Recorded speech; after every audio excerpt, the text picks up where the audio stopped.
Research your upcoming trip to Bali, then look no further. My name's Christian and I've been living here for 2 years, traveling through Bali for 5 years, and today I'm putting together the most comprehensive guide to Bali, Indonesia the internet has ever seen. You could say I know this place like the back of my hand. That's new.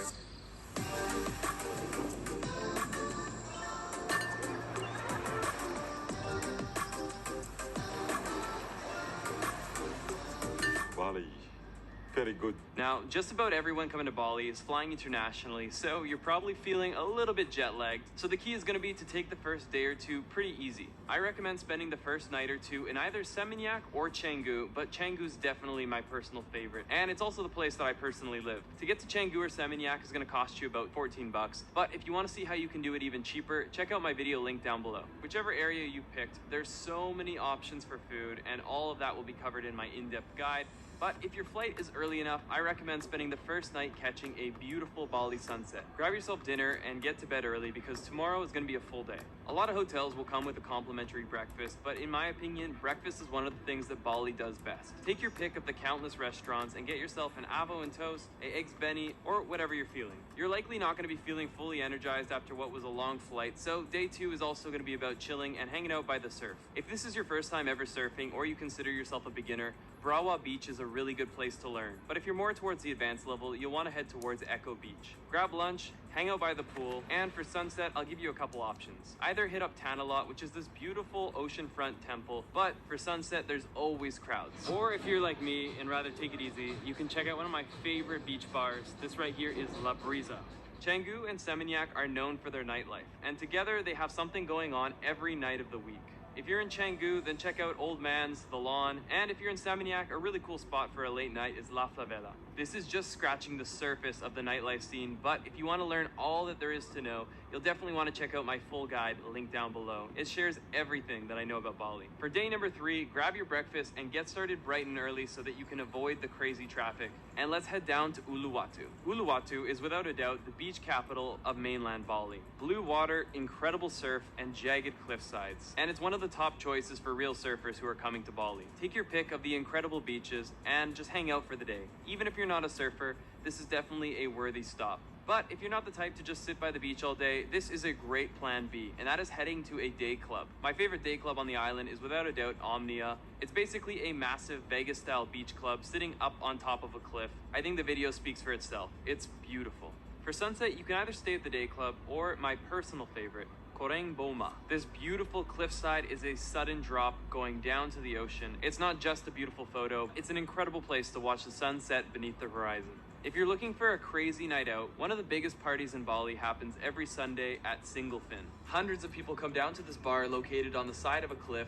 It can be a really fun night. Day 4, if you can handle it, get up bright and early, grab a quick breakfast, and head up to central Bali. If you do not leave early, you're going to be spending twice to even maybe 3 times longer. Traffic gets really bad. Once in Ubud, check into your hotel for the next 2 nights. One of the best things about the region is how lush and green it is. And with that, there's countless rice terraces, and one of the main reasons to come to Bali is that right there. Countless beautiful waterfalls all over the central and north of Bali, and these are some of my favorites. Each of these waterfalls is completely different from the last, and I definitely recommend seeing as many of them as you can. If you want to know my personal favorites, they'll all be linked in my full guide down below. Our next stop is right here to the monkey forest, home to 1,000+ monkeys that are running around, jumping on people. Hello. You're supposed to avoid eye contact, but every now and then, I like to push my luck. Oh!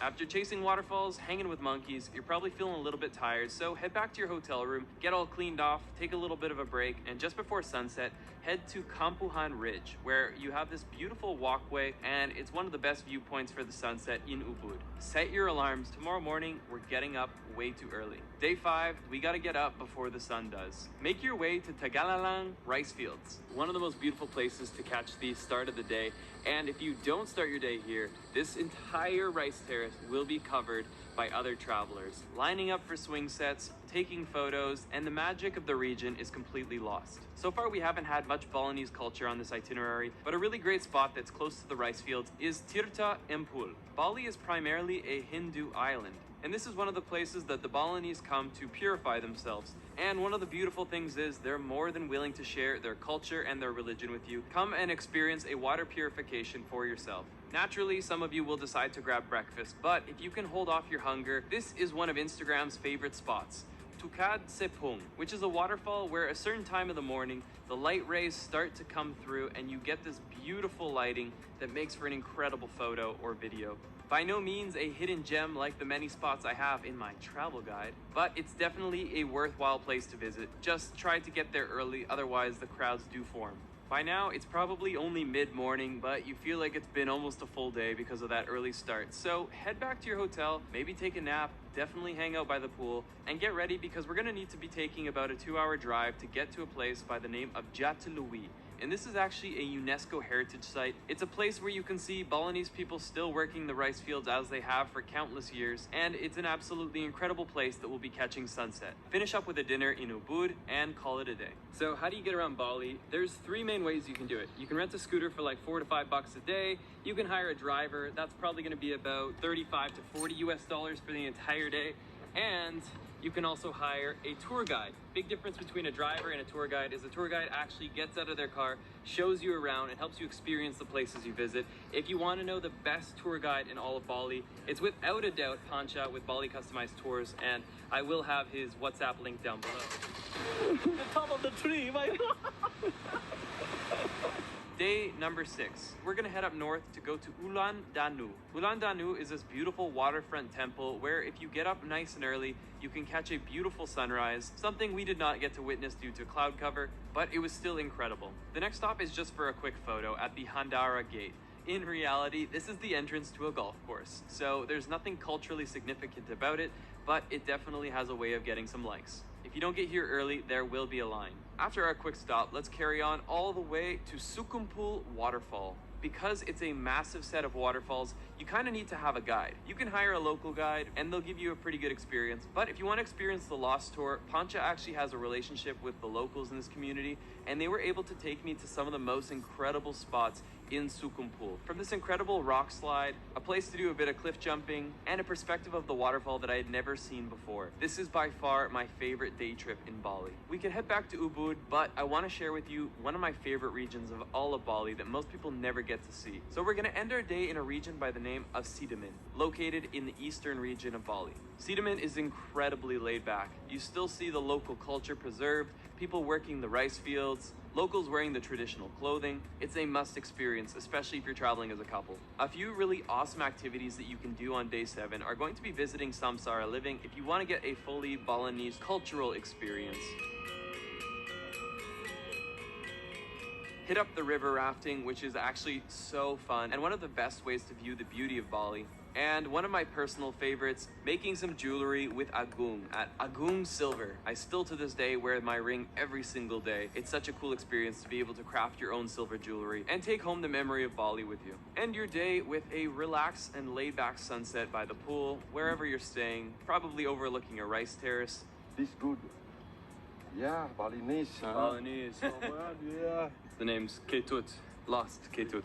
No matter where you go on the island, it's 100% safe and you're always met by the biggest smiling faces. You want 40? 45? 45.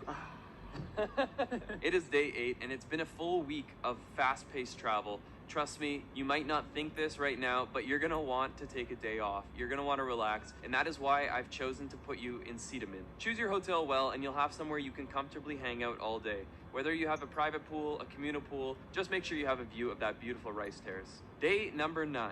We're gonna check out of our hotel and take a minivan to Padang Bay. This is where the ferries leave from to go to the Gili Islands. So we're gonna go to Gili Trawangan, which is the main of the Gili Islands. It's the largest, it's the party island, but it also has some incredibly relaxing spots to it. So by no means are you forced to go out. Check into your hotel or guest house, stroll around the island by bicycle because there's no cars on this island.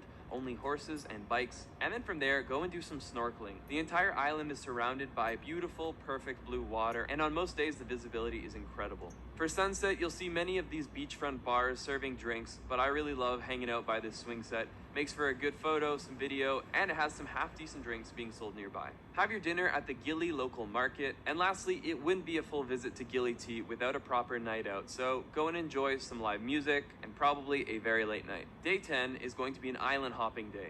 Pretty chill, you can start off your day whenever you feel like it, but most of the boat trips will take you to Gili Mino and Gili Air, the other two Gilis, and these are some of the really cool snorkel spots they'll take you to. Right below us is one of the top things I've ever shot. Now, you come here during the day with a group tour, other people, hundreds of other people also want that shot. So the key is to get yourself a boat and come early morning before the groups do.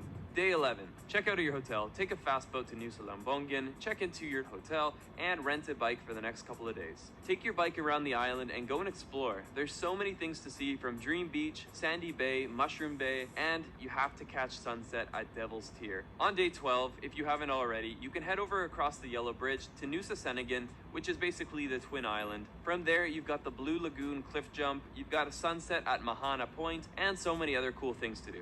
Like all itineraries should, we've saved one of the best things for last. For day 13, we're gonna get on a local boat and head to Nusa Penida, which is no more than 30 minutes away. We're going to check into a hotel and, again, rent a bike for the next couple of days. Start off your trip by exploring the east side, such as Angel's Billabong, Broken Beach, and Klinking. Welcome to the Promised Land. Absolutely perfect sand, incredible blue waves, and it's not too busy. The crowds typically don't make their way down here because it's actually not that easy to get down. So take that as a positive. The hard workout also means you get more to yourself. And if the sun hasn't totally burnt you yet, go for sunset at Crystal Bay. Day 14, let's not waste our last chance at a beautiful sunrise in Bali. Wake up bright and early and head to the Molentang Treehouse on the Atu and Diamond Beach cliffside. You could easily spend 2 to 3 hours here in the morning or more if you decided to walk all the way down Diamond Beach. But one thing to keep in mind is if you're gonna make it back to Bali, you don't wanna miss the last boat, which as I last checked is around 4:30 p.m. I should also mention that there's certain points on the island where you can snorkel and dive with manta rays, and I definitely would suggest that if you have time.